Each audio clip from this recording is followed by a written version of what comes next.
Hey, everybody, and welcome to Tier 1 Interventions Podcast, where we look at your core classroom and we try to maximize your gifts and help you reach every student with their math, with their writing, and with their reading skills. But we concentrate mostly on math here at Tier 1 Interventions Podcast. And our math leader, Miss Jonily, is ready to share some gold nuggets today. Welcome to the podcast, Jonily. And they are gold nuggets because these last few weeks have been a whirlwind. I'm going to kind of take us back a little bit. And there's another community that I teach called a math teacher mastermind. And I'm going to launch our session today. I'm going to take you back to a story I started to tell soon. Now, this story is about the 12 song. So I haven't even got to the 12 song yet. But see, I had to give the background story for the 12 song. But then during this, now I'm making a point here on about linear and iterative teaching style, which is going to connect back to a story that I was telling previously about 14 years ago, teacher of record. I'm now teacher of record. I want to tell you something about da, da, da. I'm going to tell you that now because see, I never finished that story. See, this is how my brain works now. My brain works in a very nonlinear way. But I believe it's increased my IQ. I also believe it has increased my productivity, my efficiency, my executive functioning, and it's also increased my expertise in my content area. The only way you're going to be able to scale your intelligence, your performance, your efficiency, your productivity, the results you want to get, I'm telling you here right now, the only way you're going to be able to scale that is if you start thinking non-type A. You got to get out of that type A. You got to get out of it. You can go back to it. It's important too, but you have to start thinking in different ways, which are very nonlinear, random, don't help me, switch tasking type of ways. Now, no offense to the men. I think there's a research study. If not, maybe this is just somebody's opinion, but the woman brain, because we always say, oh, women are so much better at multitasking than men. I will tell you though, women are actually better at switch tasking, jumping from one thing to another that are not connected and making it all happen. So you really can't multitask. That is, let me repeat that in a better way. You can't multitask with two cognitive exercises at the same time. A coach of Cheri and I, Cheri Oberbrunner, brilliant man. Shout out to Cheri Oberbrunner. He would talk about this all the time. You're really not multitasking. That's the phrase people use. You're actually really good at switch tasking, which means you can jump from one thing to another and get more done more efficiently in more time. That's switch tasking. That's what I'm talking about with this nonlinear thinking. But Cheri Oberbrunner used to have two people come up like on stage and have both of them tell him a story at the same time, different stories, just to prove like you can't fully listen to both of those are cognitive exercises. Those are cognitive tasks.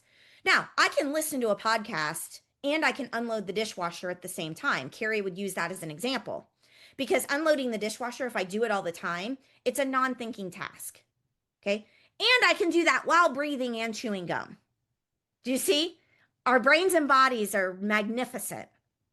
But I wouldn't call that multitasking because truly the brain cannot do two cognitive functions at the same time. But what females oftentimes are forced to do is to switch task. Now, I'm going to say this a different way because I don't mean to be sexist or whatever. The male and female brain are different. I'm not going to get into that. But I will say anyone who's gotten really good at switch tasking, because I do know personally of some single fathers that are doing amazing. And at first, they were like not doing well with life and the kids and functioning. And so, anyone that can get really good at switch tasking and thinking in this nonlinear way to strive to be more efficient, more productive, produce more, all of that, this is the type of thinking I'm talking about. So, when I had the kids repetitively do 12s, then I jolted them to two other questions. And then I might have even written on the board, how do squares and rectangles relate? That's an even bigger jolt. This is what we need to be doing in our math classrooms. Like within 12 minutes, that all happened. So let me go back to this story about the linear. So after 14 years of not being teacher of record, I'm teacher of record, had parent teacher conferences last week. The students that are struggling most with my flavor, the students that are struggling most with my flavor are the students, and I'm going to say the majority of them are female. And the majority of them that are struggling with my flavor and my style of math instruction and facilitation are the students that are really good play the school game kids. And I actually said this to their parents. And I said, your kiddo is so amazing, does everything absolutely to the point that they are to do that, are a gem, personality beautiful. But there are a lot of math gaps. And I need to be real about that. I don't give a lot of participation points. I don't give a lot of completion grade. Oh, you did your homework? 10 out of 10. Ooh, that's hard because that's saying they have 100% in math right now. A grade to me is how much of the content they understand. Now, the grade to me is personal because if they don't understand the content, that's on me, not the student. So see, there's a catch-22 here. So some students that are used to getting 97% in math might all of a sudden be getting 83%. And this is causing huge devastation. But then one of the parents I met with last week, the dad said, because I thought, I felt that some of the families that came in were very upset with me. They were very gracious. But I get this a lot too, especially when I was classroom teacher a number of years ago. Very gracious to me, just had really good, curious questions. And all it takes is just some explanation, some conversation. And so I said everything that I said. I even said, that's on me. And one of the dads said to me, I really appreciate what you're saying. He said, because we've had a hard time for years understanding why she keeps getting an A in math, but she's never passed the end of year state test.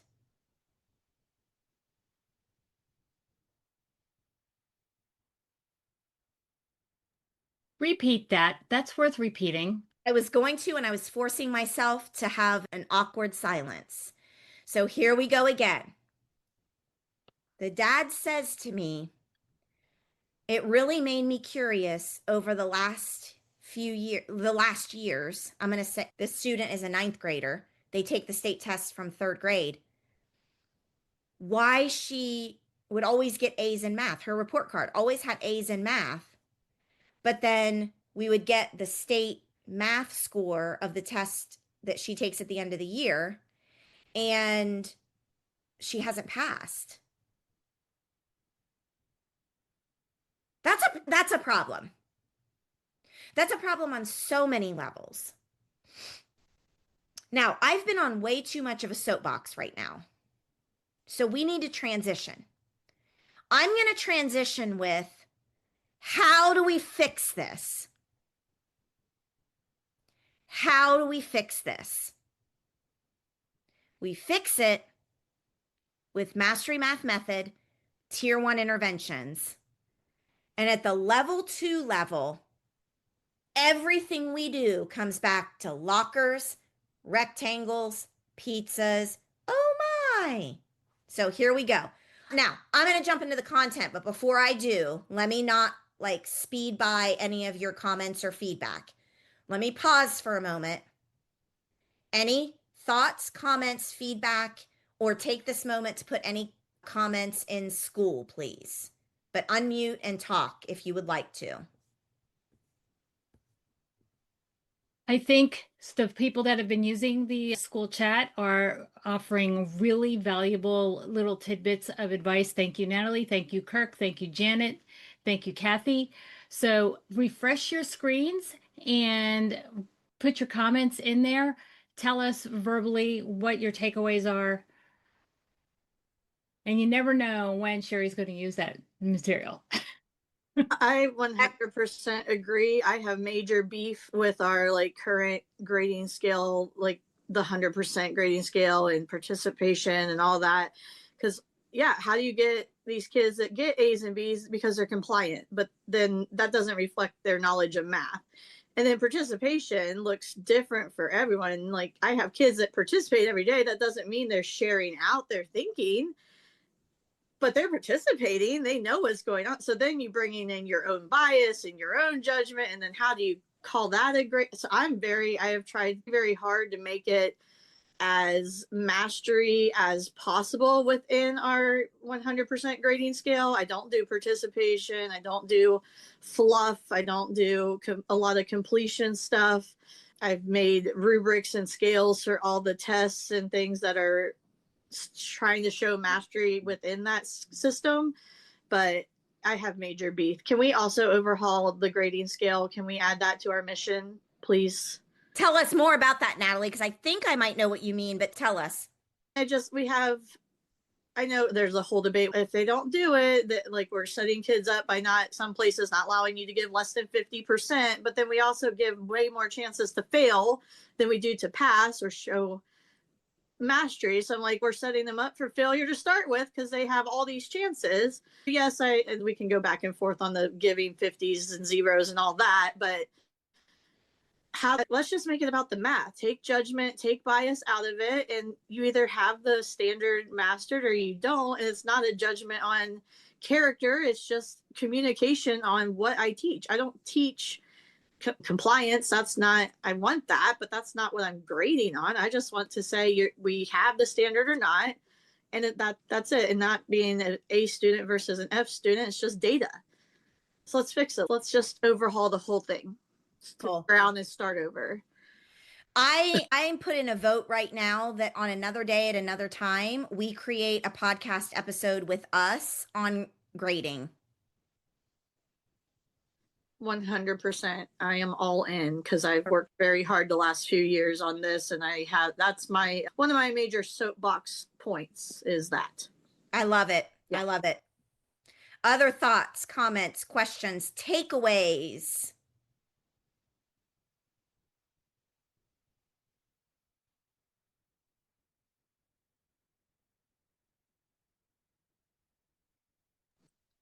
I also had a funny one. It's not like singing to activate learning, but every time I ask them something that they have to remember, and I can see they're thinking real hard, and I say, oh, we got to dig deep in our brain pocket and dust it off.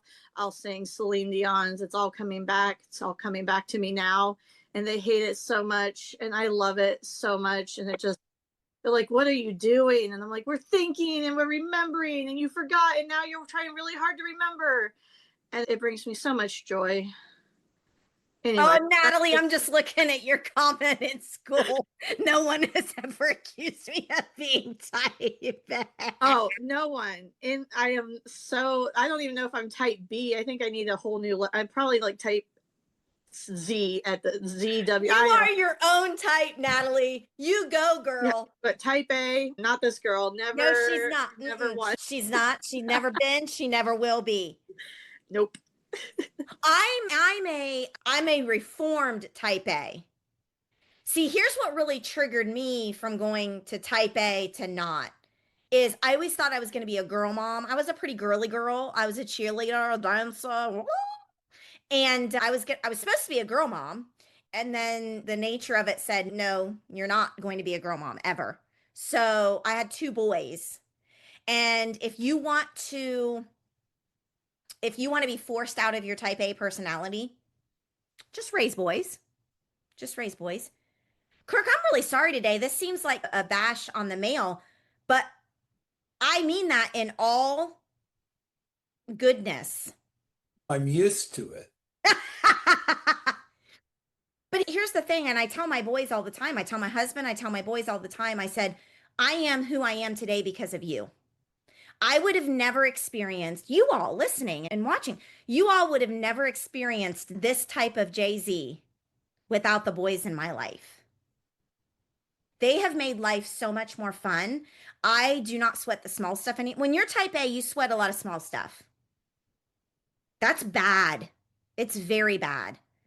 And you gotta, if you wake up breathing in the morning and you can get out of bed, like, let go of some of your type A, because life can be so much more beautiful when boys teach you how to live it. So thank you, Kirk. I agree 100%. I'm a boy mom as well. And I am type Jay-Z.